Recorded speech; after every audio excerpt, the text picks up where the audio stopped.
La Revolución Mexicana. La primera de las grandes revoluciones sociales del siglo XX tuvo lugar en América Latina.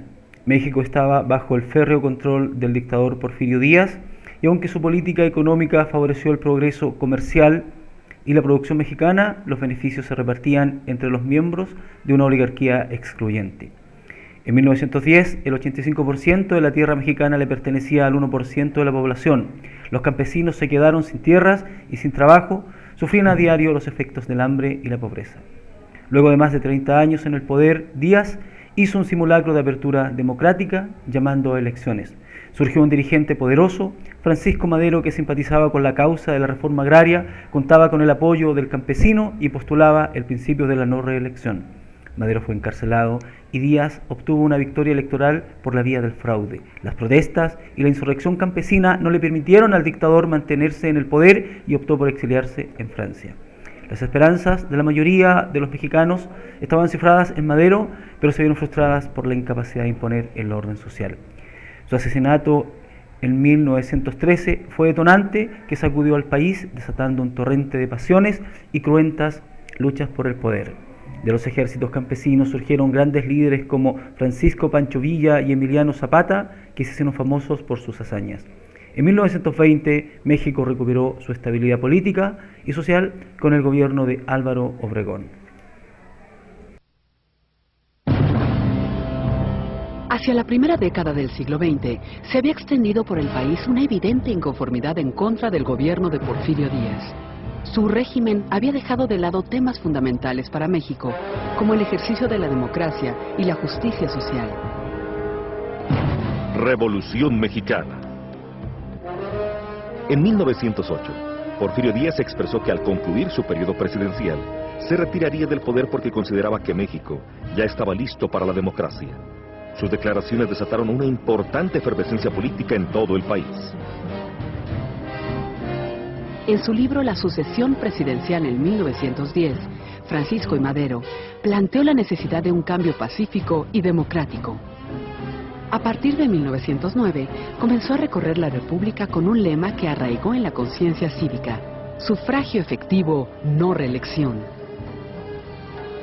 Ante la creciente popularidad de Madero, el gobierno ordenó su encarcelamiento y bajo esas condiciones se realizaron las elecciones presidenciales que le dieron el triunfo a Porfirio Díaz por séptima ocasión. Madero logró escapar y proclamó el Plan de San Luis, en el que desconoció al gobierno de Porfirio Díaz y convocó al pueblo a tomar las armas con el fin de instaurar la democracia. La revolución estalló el 20 de noviembre de 1910. A ella se unieron campesinos, obreros, mineros, intelectuales y gente de la clase media. La toma de Ciudad Juárez por las fuerzas revolucionarias obligó al gobierno a firmar los tratados de paz. Porfirio Díaz renunció a la presidencia y partió al exilio.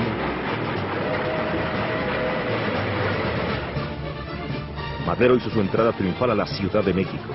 Sin embargo, no tomó el poder como caudillo victorioso, sino que esperó a que se realizaran nuevas elecciones para alcanzar la presidencia por la voluntad de los ciudadanos. Pero la situación económica, social y política del país seguía siendo muy difícil.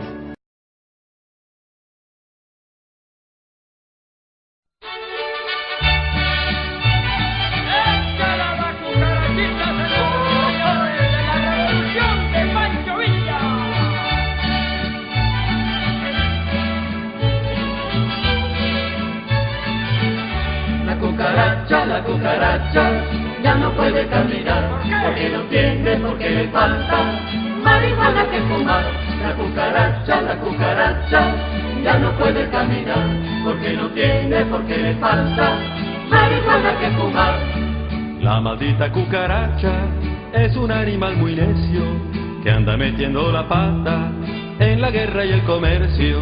Ya murió la cucaracha, ya la llevan a enterrar, entre 4 sopilotes y un ratón de sacristán. La cucaracha ya no puede caminar, porque no tiene, porque le falta marihuana que fumar.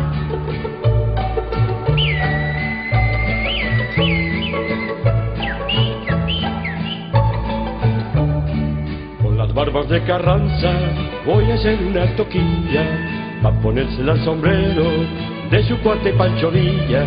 Pancho Villa cuando viaja necesita 2 vagones, uno para sus maletas y otro para sus cañones. La cucaracha